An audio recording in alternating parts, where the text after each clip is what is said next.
Gas না গেলে দা মুংসো আনানা করে বাড়তে গ্যাস ঠিক প্রবশ কইজা না जों লাইনে বাসনা নাঙ্গো না जों বুকিং খাইয়া নাও তা বুনো থানায় তে তুমি খাইনি আও অকক সৈন্য তাবক নরকনি সামো ফাই সফাইখা বাড়তি গ্যাস অর নং মানাই 21 কেজি বাই 15 কেজিনি gas cylinder better availability better size, তে বেটার সার্ভিস বাড়তি gas Durjoynagar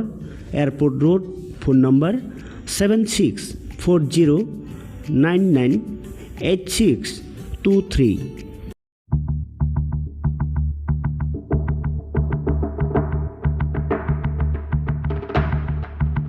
Rikani gothok jagya shak sakno shakni mangfili nai musang jagya nini shakni fungmano komirui nongbo bui haino slim te fit figure ungnani muchungui tongkhe tei tamuno wan shugui tong buri rokni bagai simi harodon songawa phiok jaka living fitness gym center mungsa kebe mungkurui phi kisa bano gym khlainani bebak shep rujak nukhungni samung humung phatani sebokni samungni bisingo phano sakaham bemar bai yakagai সাগো fitness টুবই ফাইদি হাইকে তৈ তামুনো নাসিংগৈ ওয়ান সুগৈ দং হারদন সঙ্গ লিভিং ফিটনেস জিম সেন্টারনি লেডিস জিম ট্রেনার বাই ফাই মালাই বসকাংনি সালো নংবো স্লিম তে ফিট ওংদি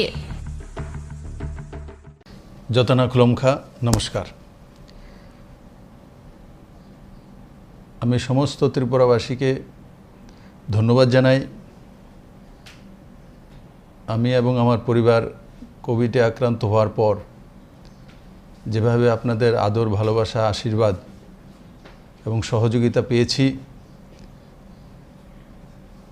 তার জন্য আমি আপনাদের প্রতি কৃতজ্ঞ এবং তার সঙ্গে সঙ্গে আমি আপনাদের কাছেও সেটা আপিল করব যে কোভিড মোকাবেলা 2020-তে যেভাবে আমরা সমস্ত ত্রিপুরাবাসী একত্রিত হয়ে কাজ করেছি ঠিক এবারও আমরা ওইভাবে তাকে মোকাবেলা করব আমার সমস্ত শক্তির উৎস আপনারাই আপনাদের আশীর্বাদ আর আপনাদের ভালোবাসার কারণেই আজকে আমি সুস্থ হয়ে আপনাদের মাঝখানে চলে এসেছি এই বিগত 6 তারিখ থেকে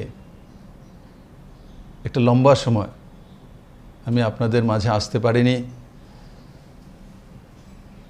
সেটা আমাকে অনেকটা ব্যথিত করত কিন্তু আজকে আমি আপনাদের সামনে আসতে পেরেছি এবং আপনাদের সঙ্গে কিছু বিষয় আমি আলোচনা করতে চাই আপনাদের সামনে রাখতে চাই সেটা হচ্ছে কোভিডকে মোকাবেলা করা আপনারা সবাই জানেন অবগত আছেন বিগত 1 বছরে তার সঙ্গে পরিচিত ছিলেন এবং ত্রিপুরাবাসী অতি সুন্দরভাবে তার মোকাবেলা করেছে সিভিল সোসাইটি হোক ক্লাব হোক और প্রশাসনিক ব্যবস্থা হোক হেলথ ডিপার্টমেন্ট সর্বোপরি বন্ধুরা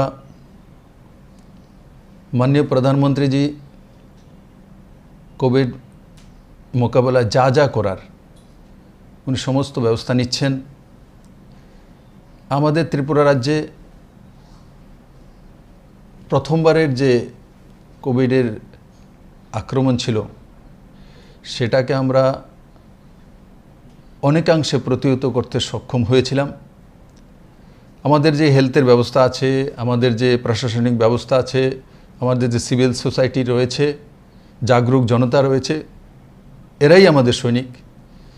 এবং আপনাদেরকে নিয়েই আমরা সেটাকে প্রতিহত করতে সক্ষম হয়েছিলাম অনেকাংশে এবার আমাদের কাছে ভ্যাকসিন রয়েছে গতবার ভ্যাকসিন ছিল না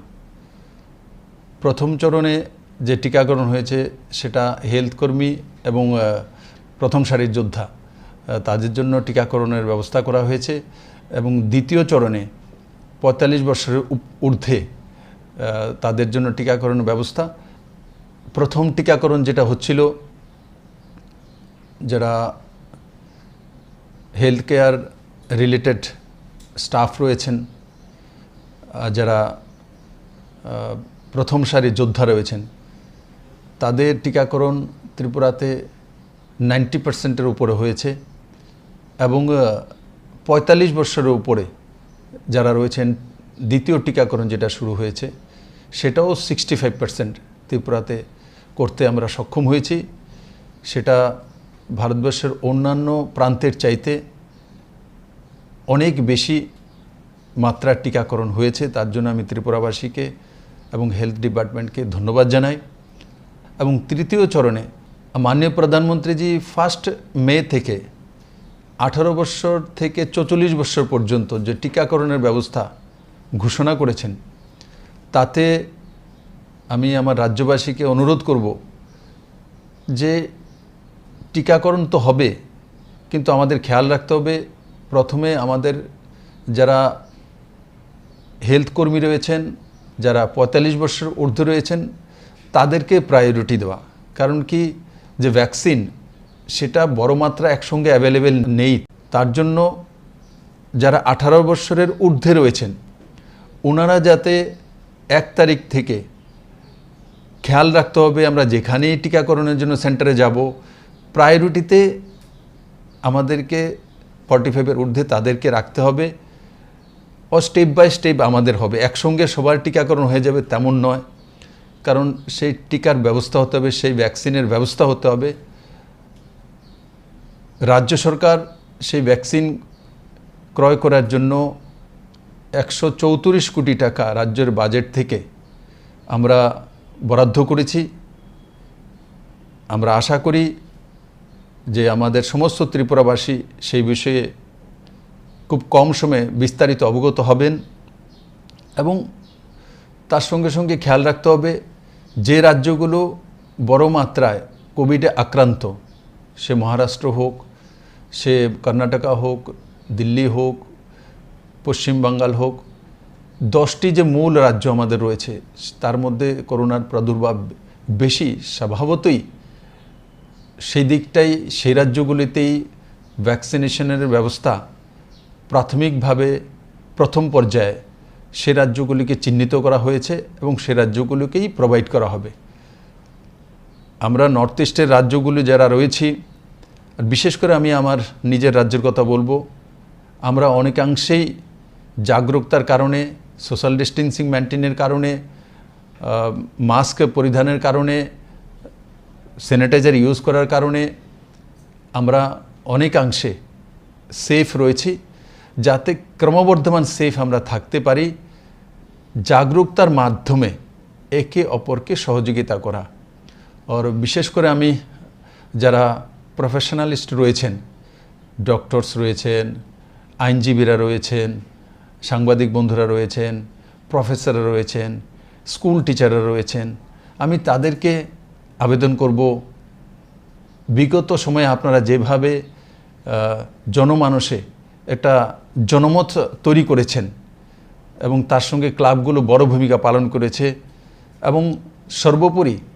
রাজনৈতিক দলগুলো যেগুলো ত্রিপুরাতে রয়েছে, ছোট হোক বড় হোক, প্রত্যেকের অবদান রয়েছে সেই কোভিড মোকাবেলায়। এবারও আমরা সবাই মিলে মোকাবেলা করব এবং কেন্দ্র সরকার যে ব্যবস্থাগুলো করেছে এবং রাজ্য সরকার যে ব্যবস্থাগুলো করছে সেগুলো আমরা মেনে চলব। আর মাননীয় প্রধানমন্ত্রীজিকে আমি ধন্যবাদ জানাবো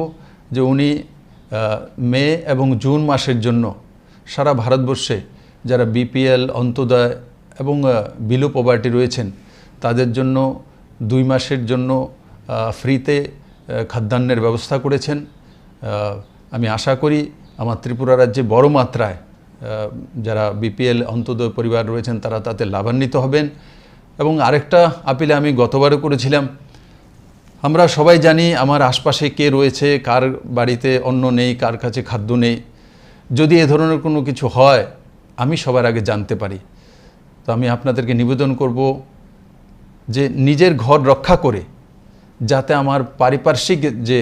পরিবারগুলো রয়েছে যাদের কাছে এই ধরনের ক্রাইসিসের সময় হয়তোবা অন্যের সংস্থান নাও হতে পারে, পৌঁছতে নাও পারে, সরকারিভাবে সেটা পৌঁছতে দেরিও হতে পারে, যাতে আমরা একে অপরকে সহযোগিতা করি, একে অপরকে এই সময়ে বিগত বছরে আমরা যেভাবে পাশে দাঁড়িয়েছিলাম এবারও আমরা স্বতঃস্ফূর্তভাবে পাশে দাঁড়াবো এবং ত্রিপুরার জাতি, ধর্ম, দল, মত নির্বিশেষে যেভাবে আমরা একটা উদাহরণ প্রস্তুত করেছিলাম এর চাইতে বড় সুন্দর একটা উদাহরণ প্রস্তুত করব। আমি আবারও সমস্ত ত্রিপুরাবাসীকে বলবো সুস্থ থাকুন, ভালো থাকুন, সাবধানে থাকুন। আর তার সঙ্গে সঙ্গে আমি এবং আমার পরিবারের তরফ থেকে এই রাজ্যের লিডার অফ অপোজিশন মানিক সরকার মহোদয় থেকে শুরু করে সমস্ত রাজনৈতিক দলের প্রমুখ ব্যক্তিরা রয়েছেন এবং এমনকি আমার যত স্টাফ রয়েছে